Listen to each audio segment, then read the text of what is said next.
Hello there. Have you ever wanted to learn about some seemingly unimportant countries that actually have a lot to do with the current state of the world today? Of course you haven't.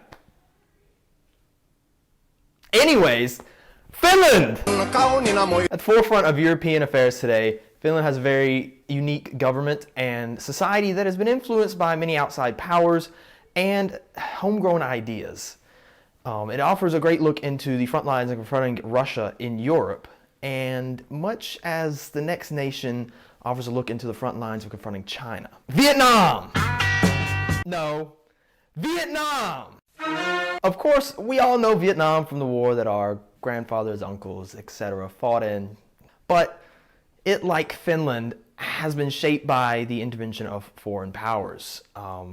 One would think that considering it and China are both considered communist governments, that they would be buddies. No. They do still have a rich history of self-governance and offer an interesting comparison and contrast to Finland in their international relationships and conflicts.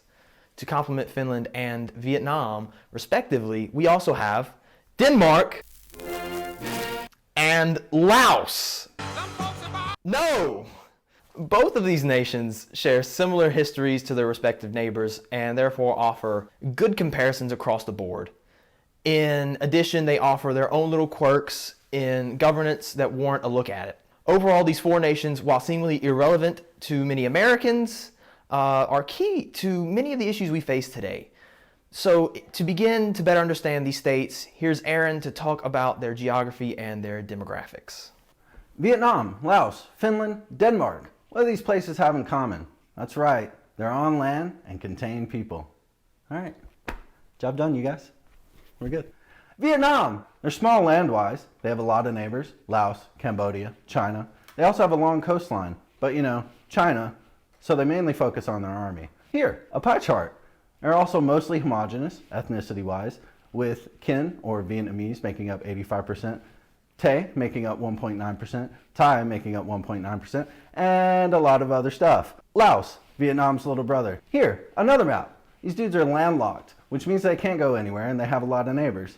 Theoretically, they should have only a large army. Oh, they have 7 million people. Very cool. Who's in Laos? Funny thing, they don't do ethnicities. They do altitudes. So the country is split into 3 groups: lowland Lao, upland Lao, and highland Lao. And while that was officially changed in 1981, most of the Laotian people still use these distinctions today. Finland, map time. These guys have a lot going on. They have 3 land neighbors, Norway, Sweden, and the big boy, Russia. They also have a large portion of their border on the Baltic Sea. Because of this, they have had a typical history with war on both water and land. Here's a pie chart. Of the 5.5 million people in Finland, 91.5% are Finnish or of Finnish background. 5.2% are Swedish, there's 0.04% are Sami, and 8.9% other. Denmark! Map! Denmark is basically an island. Well, there are over 400 islands, but the mainland has only one land border, and that is with Germany. It's surrounded by other lands on all sides: Finland, the Netherlands, and Poland, which makes sense because these people love boats. Speaking of the Danes and their boats, pie chart of the almost 6 million people, the Danes are mostly homogenous, with the Danish making up 86.3%, Turkish making up 1.1%, and other making up a mysterious 12.6%. McGuire time! Now, what exactly do these countries have in common in their development? A whole lot more than you would think. Let's first start with Laos and Vietnam. You could say these two are like peas from the same proletariat pod. When you examine their histories and shared political/economic endeavors, Laos is like a shadow of Vietnam. Each year they import and export billions of dollars worth of goods to each other. But this friendship has been around since at least the 1950s. Both were under French rule, both dealt with anti-communist sentiment, and both faced destruction at the hands of the US military. Out of the ashes rose 2 communist phoenixes, determined to stick with each other through thick and thin. Since both nations have engaged in troop exchanges, countless signed treaties, billions of dollars in exchanged goods, and international border crossings to grow business with neighboring countries like Thailand. Laos and Vietnam are like this, and likely will be until the destruction of the universe. The next 2 countries, while a little bit more opposed, still have quite a bit in common with each other. Denmark and Finland, the Baltic Sea brothers. Finland got invaded by the Soviet Union twice, once in 1939 and again in 1941, and Denmark was invaded by Nazi Germany in 1940. They both got sick and tired of this international aggression and formed the Nordic Council in 1953. They wanted to ensure regional security, but also promote the learning of local Nordic languages. After the Soviet Union fell in 1991, both of them thought, maybe we should do even more to protect ourselves. So they created the Council of the Baltic Sea States in 1992. That basically had the same mission as the Nordic Council. You know, Scandinavian countries just love preaching peace and prosperity. Just watch Midsommar. Again, I'll ask, what do all these countries have in common? Well, the Winter War between Finland and the USSR and the Sino-Vietnamese War between China and Vietnam is almost identical, despite being 5,000 miles away. Both involved territorial disputes, aggression from a communist superpower, thousands of casualties, and were short-lived. But Vietnam ended up keeping their single-party communist state, while Finland staunchly opposed it. Additionally, in recent years, all four nations have shown a growth in exports and imports between each other.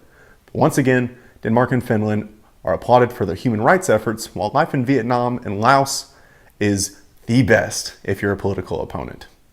Not really.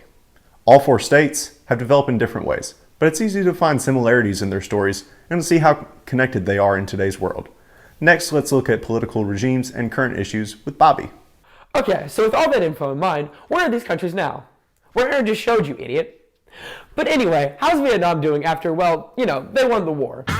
Well, the state is currently controlled by the CPV, or the Communist Party of Vietnam, an authoritarian government characterized by the suppression of civil rights, which still leads to ongoing conflict within the country, like the 2018 pro-LGBTQ protests, which led to the reclassification of LGBTQ-ness away from a mental illness that happened in about 2022. Vietnam's buddy Laos is in a pretty similar spot with their LPRP, or the Laos People's Revolutionary Party, which is also pretty authoritarian. Which isn't all that shocking, seeing how similar the development of both countries has been.